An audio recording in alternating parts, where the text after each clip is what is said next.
If you create structural frames, this new application inside of NX called Structure Designer just might be your perfect application for design purposes. Our goals here are to create a machine frame around our conveyor system here.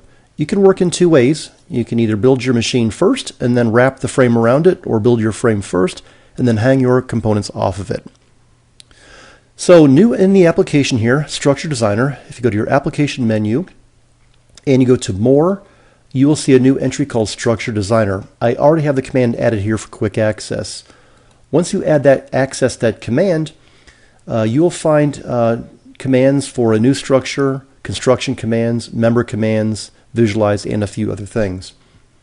Also, there is a new navigator here just for Structure Designer. How the system works is in your top level assembly, the system will automatically create a subassembly to the naming of your choice, and anything that you create will automatically be placed in that subassembly.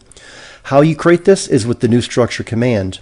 You specify the up direction, and I'll show you why you need that a little later on, your shapes catalog, and your name. Once you've done that, it will create the subassembly for you and automatically make that your active subassembly. Now, anything I add, whether it be sketches or members or specialty features like mounting feet, will automatically be placed in that and managed using the navigator. All right, so at this point, time to build our skeleton or our cage for our frame. There's a few ways that you can do this. You can use traditional sketching commands, or my personal favorite is the new frame command. All you need to do is click one time, a second time, and a third time for the actual height, and it creates the structural frame for you. If you want to add some additional members in here, these handles are at your fingertips, allowing you to click them, grab them, and drag them and copy them or move them to a different location. I'm going to move these to about the midpoint of my frame. Once you hit apply, it puts you in the command again, so you can create another frame, whether it be on top or, in this case, on the very bottom of my machine, adding a small footrest. That constitutes the bulk of what I consider the cage for my frame here. What I might want to add is a couple of diagonal stiffening members, so I'm going to go ahead and add a few of those. We'll add maybe just one or across the front and maybe one across the back. So I'm going to use the line-to-line command, and I'm going to go from point to point and create a couple diagonal stiffening members. We'll convert these to 3D frames in just a few minutes. All right, now it's time to convert, or not convert, but create actual 3D members. So there's a member command up there that gives you access to the library and gives you access to what curves you want to turn into a 3D member. Our library is pretty rich. If I start at the top, go from angle equal, we have most things in steel and aluminum. We have different standards, whether it's DIN, EN, or ANSI if you're working in an English type template. Different grades of steel and tons of sizes for each one of our members. We also have unangle equal, channel, and as I drill down the list here, you can see that not only are we giving you a wide variety, but we're actually parameterizing these models. If you're not sure what the parameters are, just look at the icon and then look at the table of dimensions to see exactly what maps to what. Let's create a machine out of square tubing, and maybe around 60 by 4, and I'm going to simply pick the entire frame 2, and we'll convert all of those members or those sketch elements to a frame member for me. Now, as it's creating these unique members and adding them to my tree, the system is smart enough to know what side to add the material to. I have a rule set up that says always add the material to the inside, and the uppermost members, I want you to miter those and butt everything else. Hence why we needed the up direction. Now we have some very intelligent system that can kind of infer what you want based on some known geometric conditions.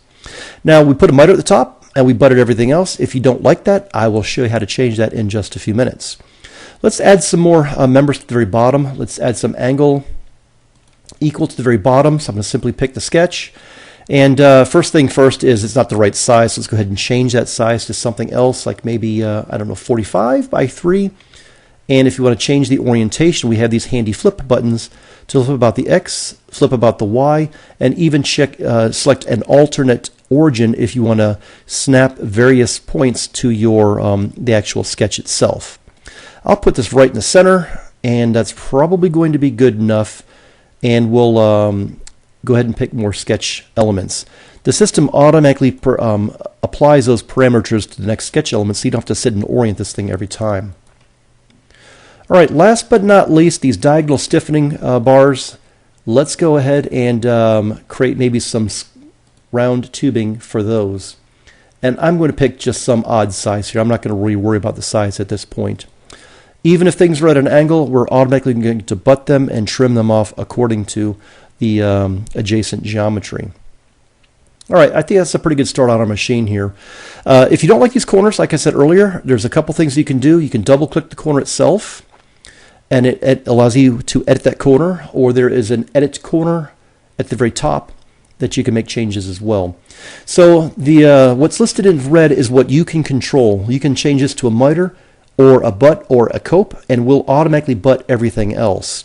If you want to reconfigure what gets butted to what, just simply pick that and move that up or down in the list to get a very, very different look and feel of your actual corner itself. So virtually anything that you want to create, you can control with this handy dialog. I think we're going to leave this to a butt. I kind of like that joint, and we'll continue on with the design process. So if we take a quick look at our navigator here, we've got all of these discrete members, and we have all of these corner types that are on here. And notice how we have the handy highlight that shows the exact child and parent relationship on what is managing what or what is controlling what. The members are a flat list, but if you want to sort of pack them, just pack them.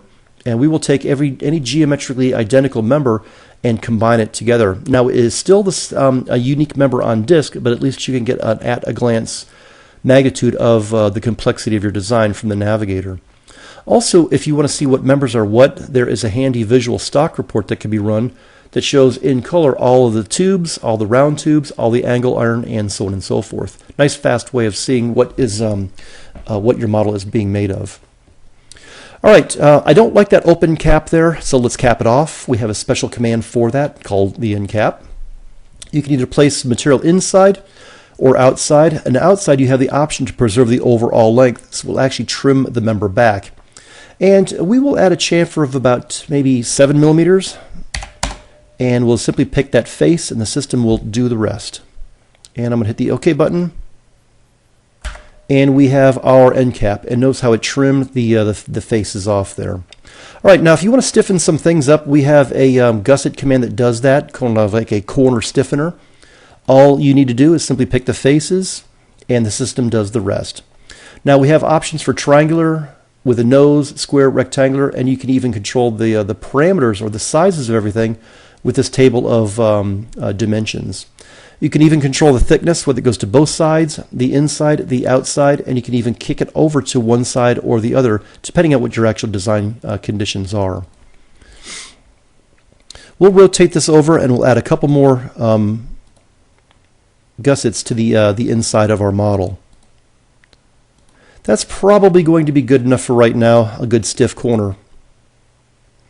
All right, at this point, let's make sure our model is actually going to work or not run into our conveyor system. So what we're going to do, we're going to make our top level assembly our work part. We are going to go to modeling and then activate animation designer and hit the play button. So this shows any interferences that we have in our model. Now I put one in here intentionally just to show you the general design process on how to interact with your frame design and other things that you're building on or around your frame. Now obviously there's an interference there. The question is how easy can we fix that? So all you need to do is go to Structure Designer and go to the frame member operation, drag that out of the way above or however far you think you need, and it will reconfigure all the members, redoes all the corners, maintains the orientation of your member placement, and redoes any corners or gussets or whatever kind of features that you've added to your model here. All in pretty quick performance. All right, last but not least might be the addition of some mounting feet. So up on the top you have a place equipment We are going to be renaming this thing eventually, so just keep in mind that the icon and the command might look a little different by the time you start to use this thing. We'll place a couple of square mounting feet at the very bottom of our model. And the system will prompt me for dimensions for my my individual model here, or my parameters. So for example, I probably want this a bit larger, so I'm going to pick a stock size of 200 by 200, and the system will reconfigure that part for me and add it to my assembly. It's also trimmed back that length of that member so it is no longer, so the overall height of my frame has been maintained. All right, last but not least, it's time to create a drawing of this thing. So let's go ahead and make our top level assembly active, and we'll create a drawing. I'm just going to pick a standard A2 size and do an isometric view.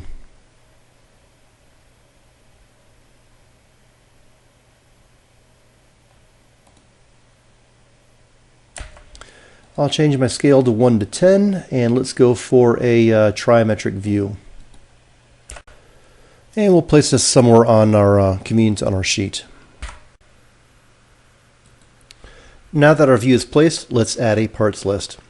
I already have my parts list customized. It includes a cut length option, and you can see from the dialog or the table that as I highlight something, it shows you not only the member, but actually shows you the true cut length as well in millimeters. If you make frames, check out Structure Designer. Thanks for watching.